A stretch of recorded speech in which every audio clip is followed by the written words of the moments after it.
Stay safely at home. So I am starting the next chapter, electric potential. So what is electric potential? You know that electric potential is the electrical state of the body which determines the direction of flow of electric current.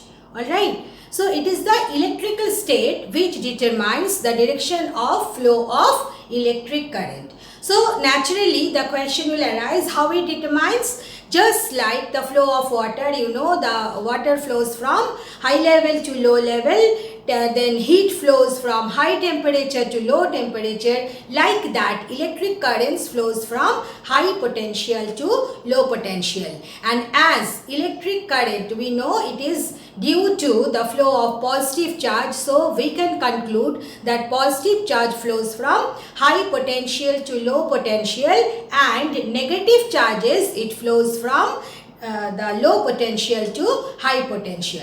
Now you just consider this definition of electric potential. What I said, that it is the electrical state which determines the direction of flow of it. Then we are not getting the idea how to measure the electric potential.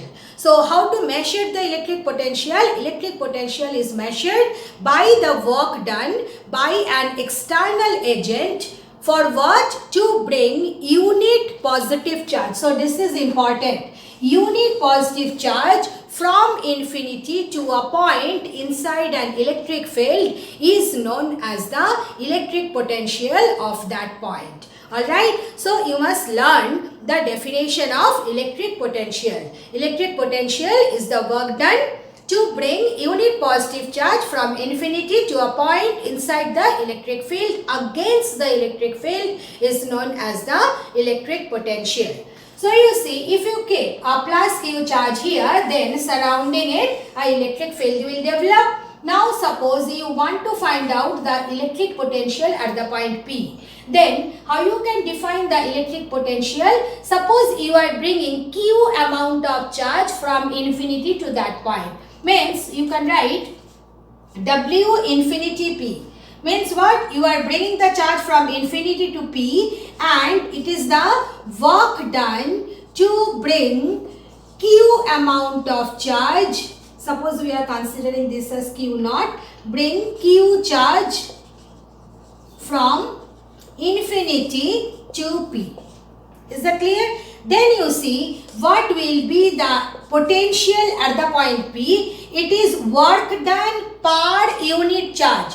What does it mean? It will be W infinity P divided by Q. So this is the basic concept of the electric potential. That electric potential at any point P, you can write it as Vp W infinity P by Q, where W infinity P is the work done to bring Q charge from infinity to P. So Q is known as the test charge. Now next is, what is the SI unit of electric potential?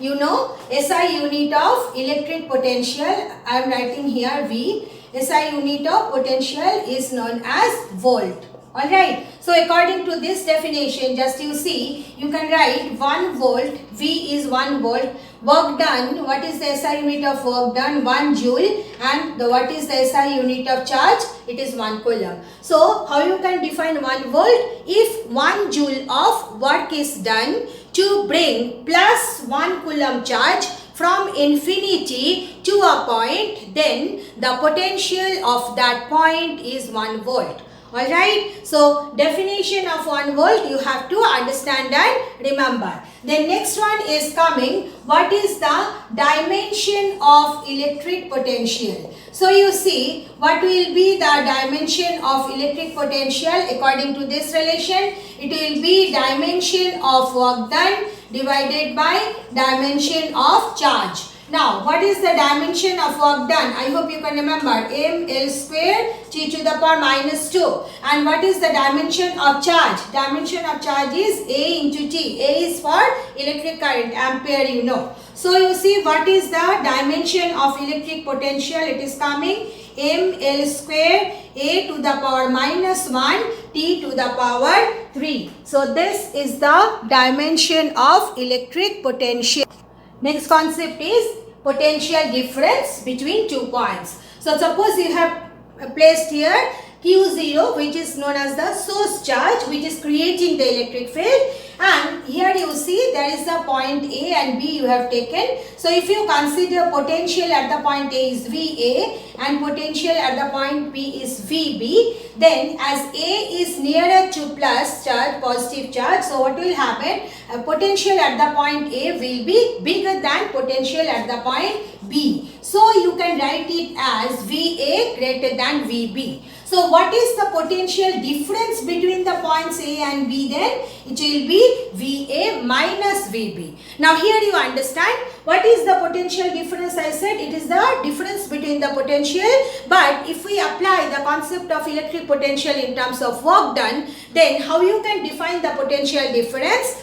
It is the work done to take again unit positive charge from one point to other against the electric field. So here the term against the electric field is very important and you have to understand that. So here you see when I am writing that VA minus VB and I am saying it is the potential difference.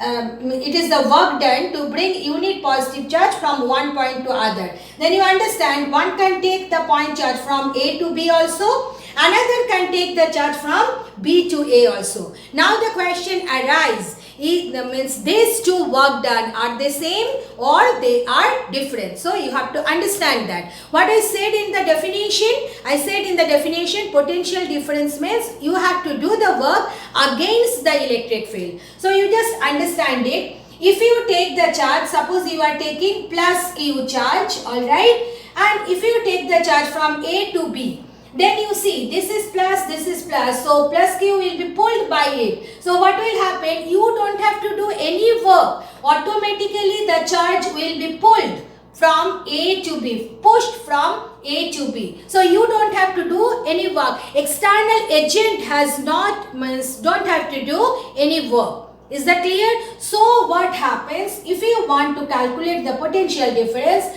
Then how you have to take the charge? From B to A. Just you look at this plus Q as it is creating the electric field. So what is the direction of the electric field? In this direction. So what I said in the definition, against the electric field means what? You have to take the charge from B to A. This is the point you have to understand while finding the potential difference. So that's why this is the way you must write. So you see when it is VA is bigger than VB, so potential difference when you are writing VA minus VB, then work done you must write it as WBA. When you are taking it from B to A, then only you see against the electric field work has to be done. It means electric field work will be done against the electric field and by some external agent. Is that clear? So VA minus VB you can write it as WBA divided by Q. Okay, so these are the two important relation you have to remember. This is the potential at one point and this is the potential difference between 2 points. So please follow the symbols I have used. VP means potential at the point P. You are doing the work from infinity to P, and when you are finding VA minus VB, then work done should be from B to A, not from A to B. That is the basic concept of potential and potential difference. So as the SI unit of potential is volt, so definitely what will be the SI unit of potential difference? Volt only. Alright, so how you can write it down here, that 1 volt is equal to again 1 joule per 1 coulomb, but you can write down the definition of 1 volt in terms of potential difference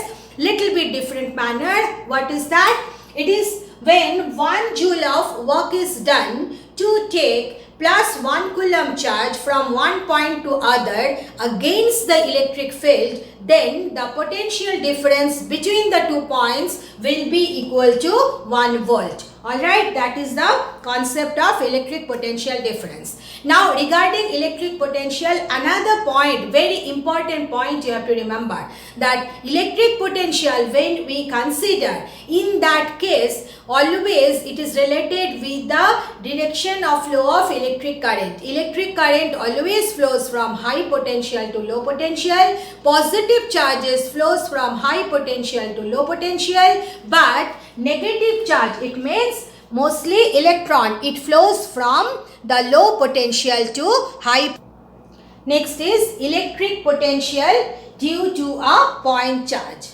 Now before starting the derivation, I just remind you that this is a very important derivation. That's why I have put asterisks here. You have to learn this derivation for your board exam. This derivation is a frequently asked question for your board exam. So you must learn the derivation. So let us consider there is a charge plus Q0 here.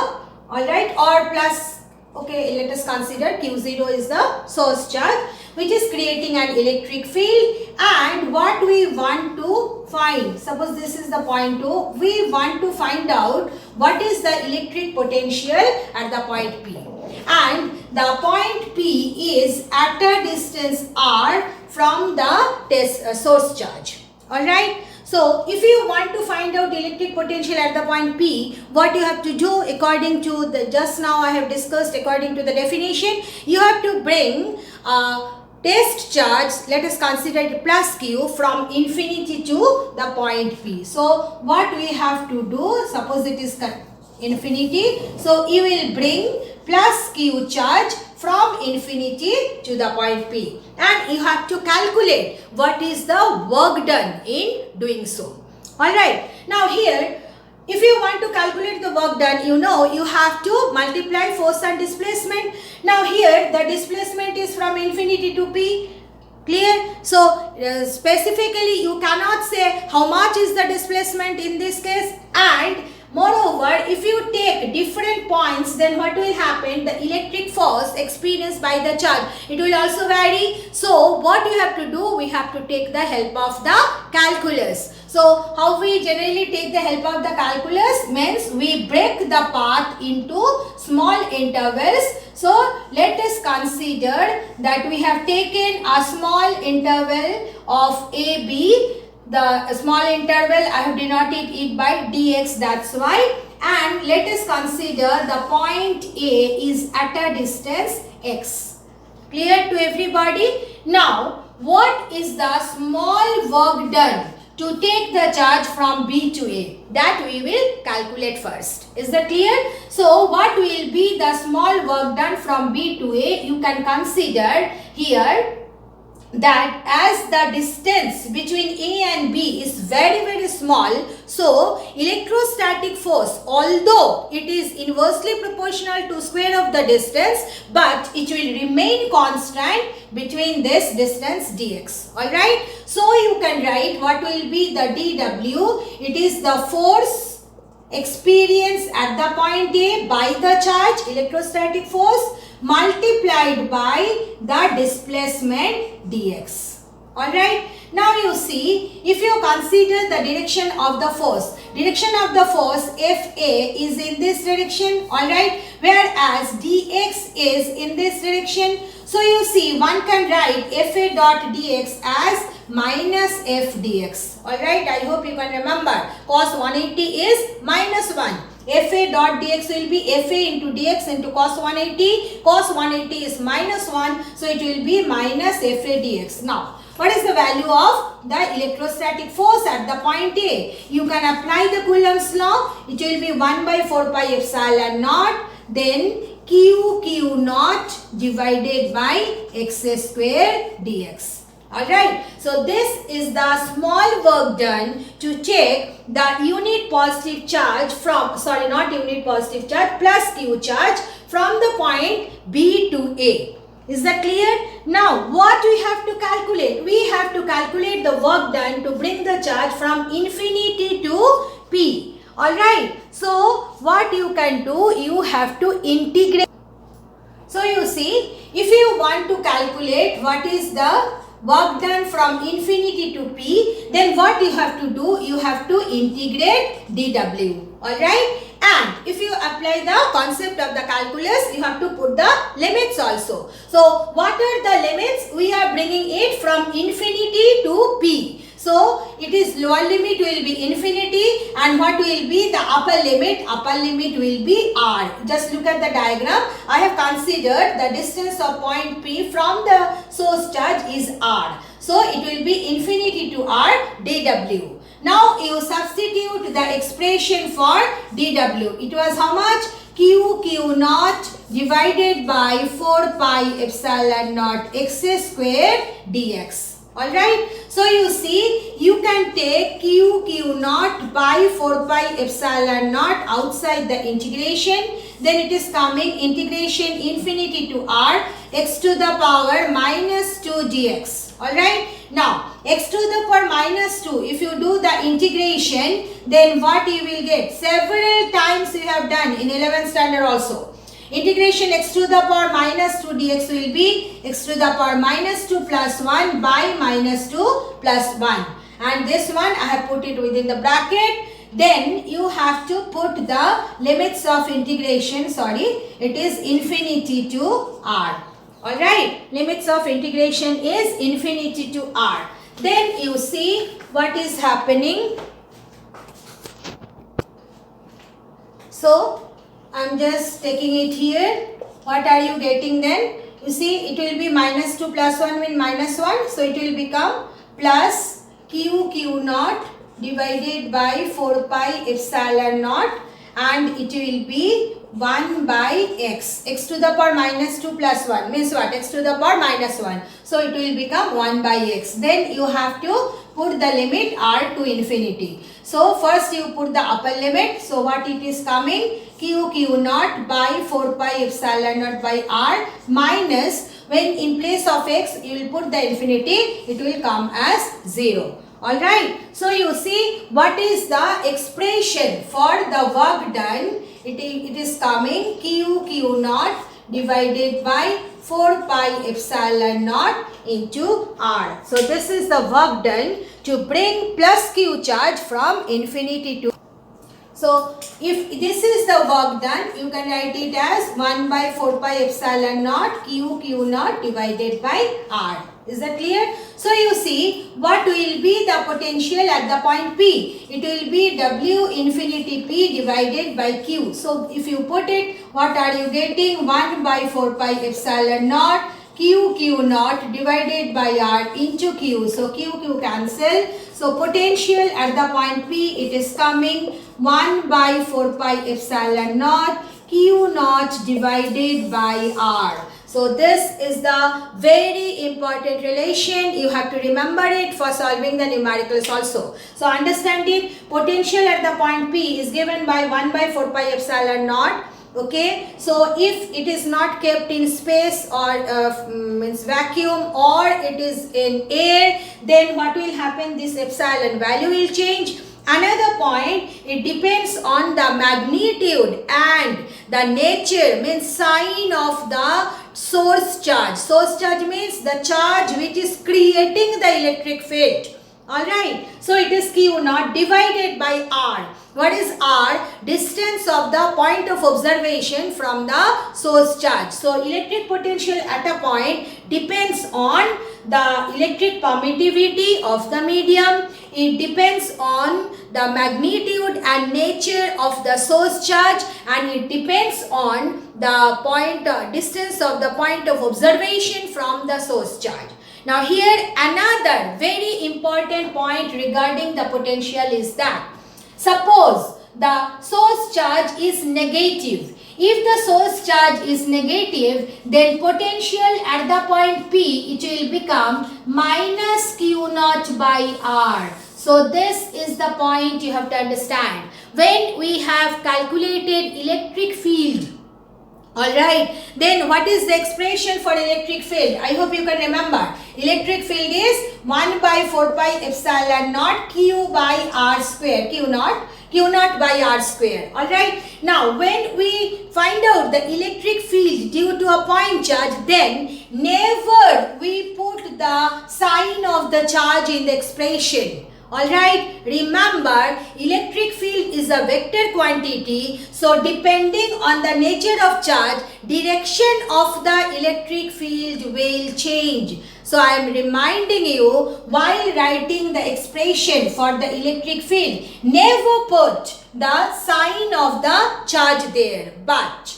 for electric potential is a scalar quantity, and for electric potential, if the source charge is positive, potential is positive. If the source charge is negative, then potential is negative.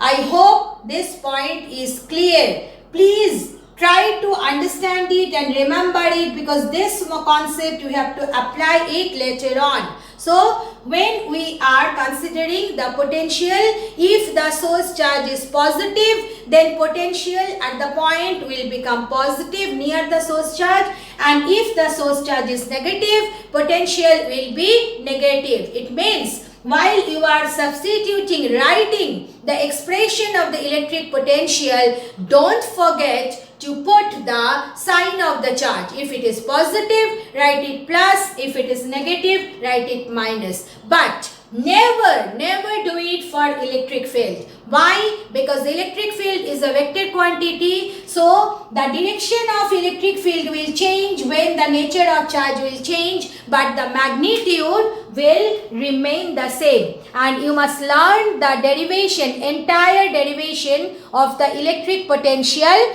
due to a point charge.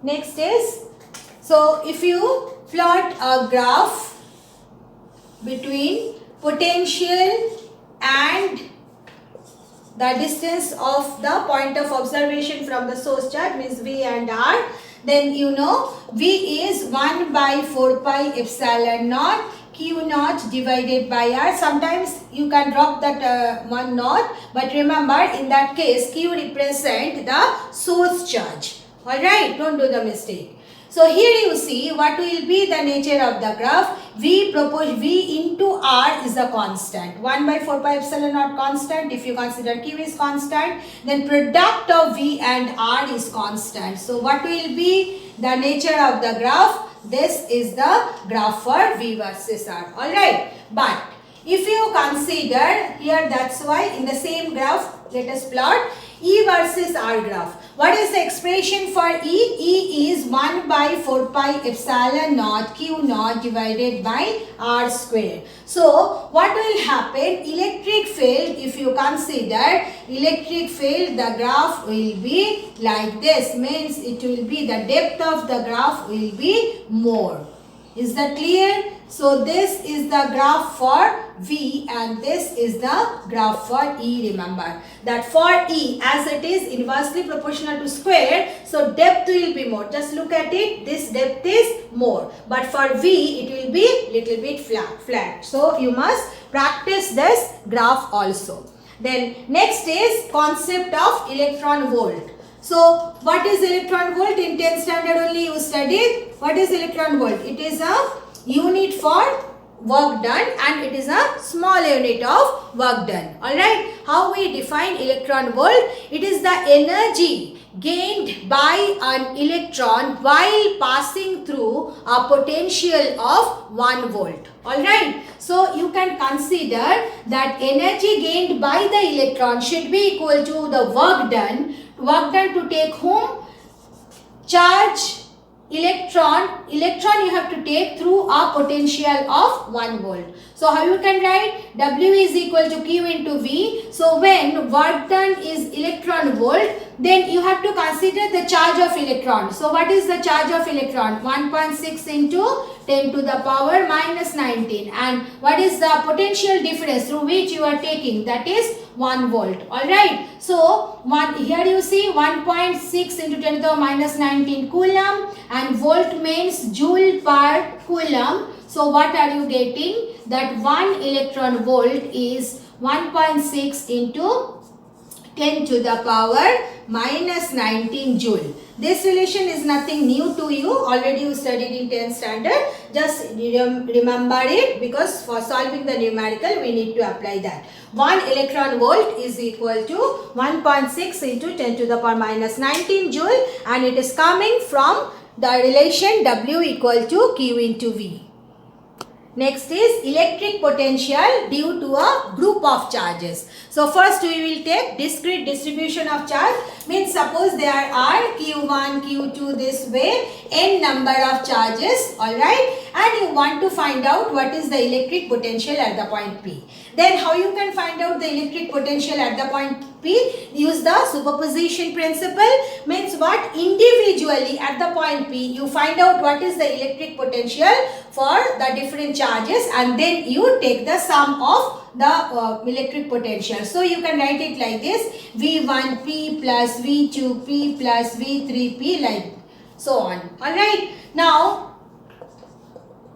V1P, what it will be? 1 by 4 pi epsilon naught Q1 divided by R1. What is R1? R1 is the distance of the charge Q1 from the point P. Like that, what you can write? V2P, it will be 1 by 4 pi epsilon naught Q2 by R2. Now, let us consider Q3 is negative. As for example, I am saying. Then what it will become? It will become minus 1 by 4 pi epsilon naught Q3 by R3, so on. So you can write 1 by 4 pi epsilon naught, you can take common, you can write it sigma Qi by Ri, where I is 1 to n. So this is the expression for the electric potential due to a discrete distribution of charge. Alright. Now next is the distribution of charge is continuous. Alright. Already in electric field chapter we have done. So first is the line distribution. So when it is a line distribution, then you know we define lambda. Alright, lambda will be how much? dq divided by dl, isn't it? And you can write it as dq is lambda dl. I hope you can remember. dq is the amount of charge present within the length dl. And when you are considering a surface charge distribution, then we take a small area ds, and we consider dq be the charge present within this area, and we define sigma is equal to dq by ds, and we say dq is equal to sigma ds. And when it is a volume charge distribution, then when it is a volume charge distribution, then what we do?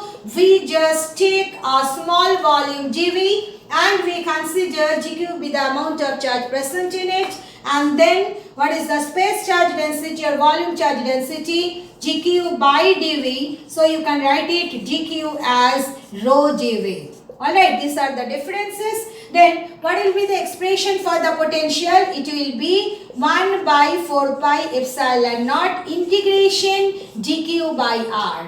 Alright, remember here that r is the distance of dq from the point of observation. What is r here? This is the distance. So when you will change the position, then r will also change. So r you cannot take outside the integration. This is one point you have to understand. Another one, 1 by 4 pi epsilon naught, when it is a line distribution of charge, then dq you can write it as lambda dl. So it will be lambda dl by r. And when the distribution of charge is surface distribution, then exactly in the same manner, first of all you can write what will be the potential at the point P, 1 by 4 pi epsilon naught integration dq by r, and in place of dq, in this case you will write sigma ds by r.